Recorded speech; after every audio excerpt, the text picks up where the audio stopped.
आगे महाराज पुनः सूत जी के पूछने पर यहाँ पर देवी चंचला की कथा सुनाई जाती, क्योंकि ये दो महापापी हुए, बिंदुक और देवराज ब्राह्मण का महाराज। यहाँ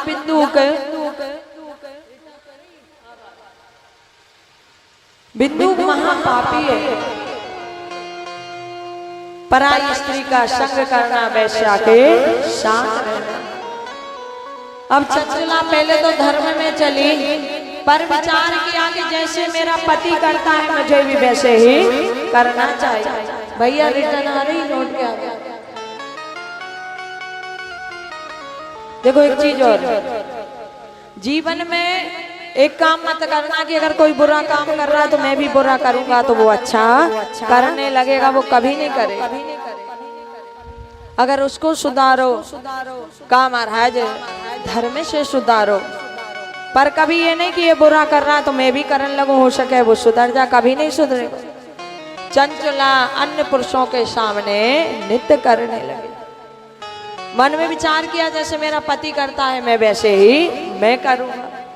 जब बिंदुक को पता चला, बिंदुक आया, बिंदुक ने मना किया। चंचला ने कहा जब आप बुरा कर्म करते हो तो दिखता नहीं है, अगर मैं अन्य पुरुषों के सामने नाचूं तो आपको बुरा लगता है। बिंदुक ने कहा बिल्कुल नाच, पर जो धन आता है उससे आधा मुझे दे दिया कर। कहा महाराज दोनों पाप करते रहे, अंत में बिंदुक की तो मृत्यु हो गई, पर चंचला का बुढ़ापा आया।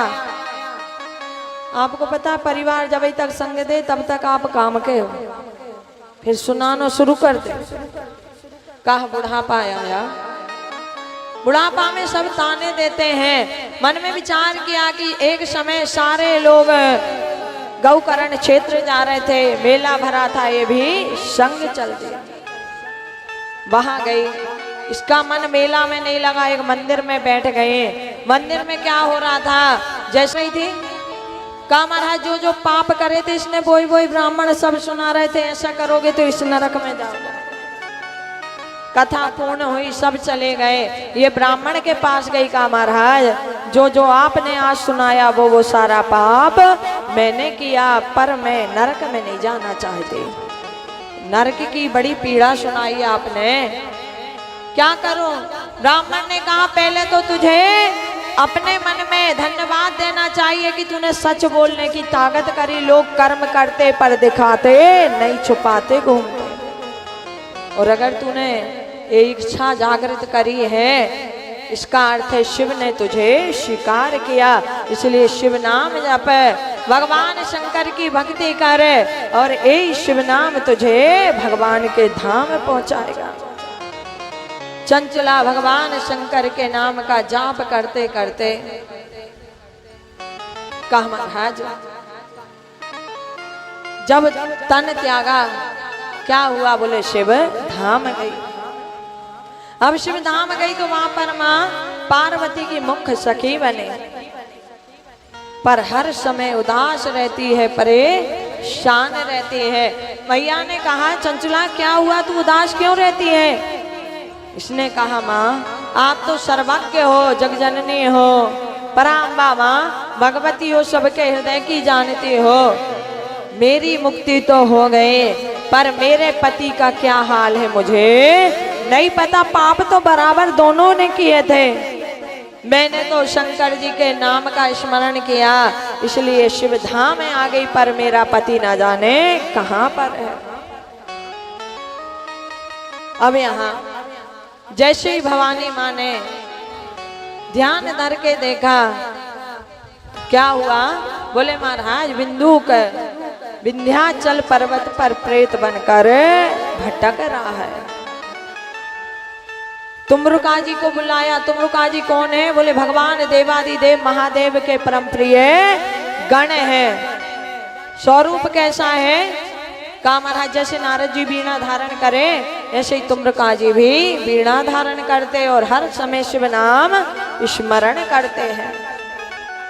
अब तुमरुका जी आए, कहा जाओ जाके विंध्याचल पर्वत पर कैसे भी करके बिंदुक को शिव कथा श्रवण कराओ ताकि प्रेत होने से उसकी मुक्ति हो। अब यहाँ चंचुला तुम रुक आ जाए।